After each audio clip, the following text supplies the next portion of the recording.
प्रदेश में हो रही लगातार बारिश से कई जिले प्रभावित हैं, जिसके बाद सीएम शिवराज सिंह चौहान ने मोर्चा संभाला। भोपाल सहित अन्य जिलों में बारिश से खराब हुए हालात का जायजा लेने उन्होंने वल्लभ भवन में वीसी के जरिए समीक्षा की, तो वहीं हवाई सर्वेक्षण भी किया। इस दौरान सीएम ने कहा कि संकट की इस घड़ी में प्रशासन को मुस्तैद रहने, बचाव कार्य पर विशेष ध्यान देने और सर्वे कर नुकसान की भरपाई संबंधी कार्रवाई तत्काल करने को कहा है। उधर विपक्ष ने इस मौके पर सरकार को आड़े हाथों लिया है। नेता प्रतिपक्ष गोविंद सिंह ने सरकार की कार्रवाई पर निरसन जताते हुए ट्वीट किया है, तो प्रदेश के संसदीय कार्य मंत्री नरोत्तम मिश्रा को सफाई देने आगे आना पड़ा। उधर मध्य विधायक आरिफ मसूद ने केंद्रीय गृह मंत्री की अगवानी में लगी सरकार पर जमकर खरी-खोटी सुनाई और बारिश के दौरान प्रशासन की नाकामी पर सवाल उठाए। इसके अलावा कांग्रेस की कन्याकुमारी से लेकर कश्मीर तक की यात्रा प्रदेश के 25 जिलों से होकर गुजरेगी। इस बीच यात्रा 7 नवंबर से शुरू होगी, जबकि प्रदेश में 24 तारीख को प्रवेश करेगी। इस यात्रा में कांग्रेस महंगाई, बेरोजगारी, किसानों की परेशानी, आम जनता को हो रही दिक्कतों को मुद्दा बनाने जा रही है। इसके अलावा राजधानी भोपाल में बिजली गुल होने का फायदा उठाने के लिए कुछ बदमाशों ने एमपी नगर स्थित बीओआई के एटीएम को तोड़ने की कोशिश की, लेकिन वह कामयाब नहीं हो पाए। बदमाशों ने एटीएम में लगे सीसीटीवी कैमरों से बचने के लिए इसे कवर भी किया, यहाँ से कैश निकालने में नाकामयाब रहे। उधर राजधानी के सभी मुख्य मार्गों पर ट्रैफिक सिग्नल की बिजली अभी तक बहाल नहीं हो पाई, लिहाजा ट्रैफिक पुलिस के जवान यातायात व्यवस्था को संभाल रहे हैं। मध्य प्रदेश के अधिकांश जिलों में बीते 2 दिन से हो रही बारिश लोगों के लिए आफत का सबब बन गई है, लिहाजा सीएम शिवराज सिंह चौहान को मोर्चा संभालना पड़ा। सोमवार की रात गृह मंत्री को विदाई देने के बाद वे बिजली कंपनी के लाइन कर्मियों के साथ मौजूद रहे, तो वहीं मंगलवार सुबह बारिश से प्रभावित जिलों के कलेक्टरों से बातचीत कर जरूरी व्यवस्था बनाने संबंधी निर्देश दिए हैं। सीएम ने बाद में हवाई सर्वेक्षण कर बाढ़ पीड़ित इलाकों का दौरा भी किया। इस दौरान सीएम ने कहा कि संकट की घड़ी में सरकार नुकसान की भरपाई से लेकर बचाव कार्य और राहत पहुंचाने संबंधी कामकाज प्राथमिकता से करेगी।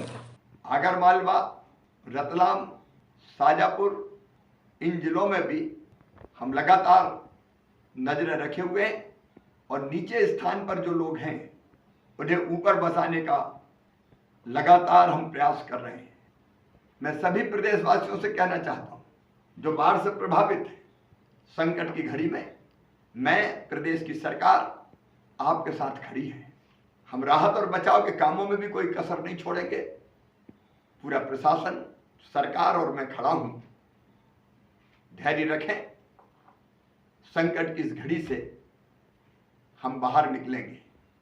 उधर राजधानी के कई इलाके तेज बारिश के बाद जलमग्न हो गए, तो वहीं अन्य जिलों में भी हालत खराब है। इस बीच विपक्ष ने सरकार की घेराबंदी करते हुए आरोप लगाया कि गृह मंत्री अमित शाह के जाने के बाद सरकार सड़क पर केवल फोटो खिंचवाने के लिए आई है। राजधानी में दिन भर जनता परेशान होती रही। विपक्ष के नेता गोविंद सिंह ने ट्वीट किया, तो मध्य विधायक आरिफ मसूद ने सीएम सहित बिजली मंत्री पर जमकर भड़ास निकाली है।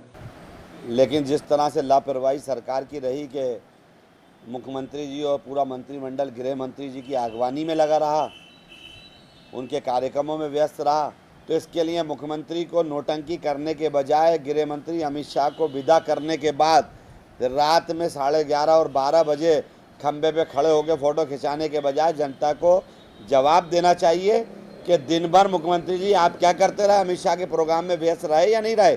आपको तब जनता की चिंता नहीं हुई, तब आपको नहीं हुआ। और वो जो बिजली मंत्री हैं, कभी इस खंबे पे चढ़ा है, कभी उस खंबे पे चढ़ा है, कभी इस नाले पे, अब वो कहाँ है भाई।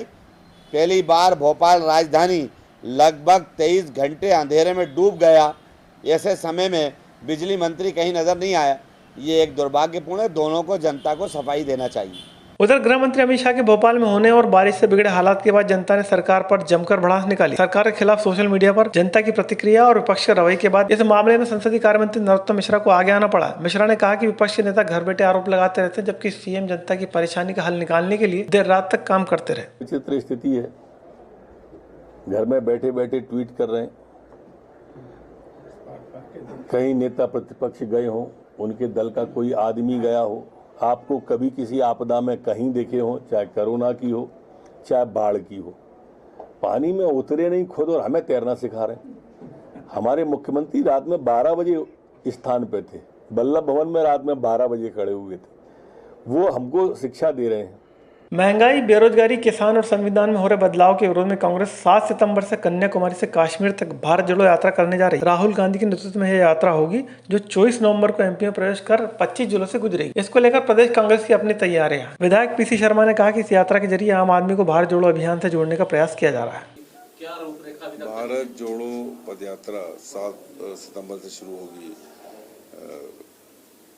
कन्याकुमारी से कश्मीर तक, और मध्य प्रदेश में 24 नवंबर को आएगी, जो 10 दिसंबर तक चलेगी। 7 जिले और लगभग 25 कॉन्स्टिट्यूंसीज इसमें कवर होंगी। ये महंगाई के खिलाफ है, ये बेरोजगारी के खिलाफ है, ये संविधान को जो थोड़ा मरोड़ा जा रहा है उसके खिलाफ है, जो किसानों की बदहाली हो रही है उसके खिलाफ है, जो आम जन परेशान है उन सब के मुद्दे इस पर रहेंगे। उधर लगातार बारिश के चलते राजधानी में सोमवार को पूरी तरह से ब्लैकआउट रहा। ऐसे में बिजली गुल होने का फायदा उठाने के लिए कुछ शातिर चोरों ने एमपी नगर स्थित बीओआई के एटीएम से कैश लूटने का प्रयास किया, लेकिन वो कामयाब नहीं हो पाया। इसके बाद पुलिस ने इस मामले में जांच शुरू कर दी। नहीं, अभी कोई राशि नहीं गई है उसमें, केवल चोरी का प्रयास है, ये रिपोर्ट है।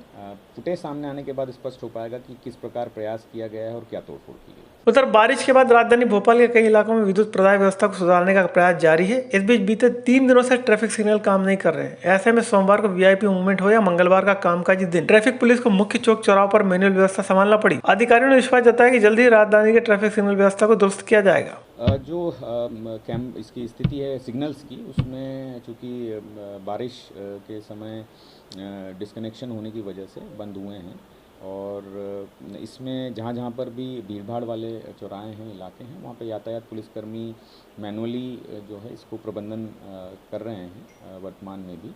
पिछले कुछ दिनों से लगातार जो डिग्निटरी का मूवमेंट था उसमें व्यवस्था पुलिस की उन रूट्स पे बनी हुई थी और इनको जल्दी ठीक किया जाए सिग्नल को, जिससे यातायात वापस सुचारू चालू हो जाए, ये देखा जा रहा है।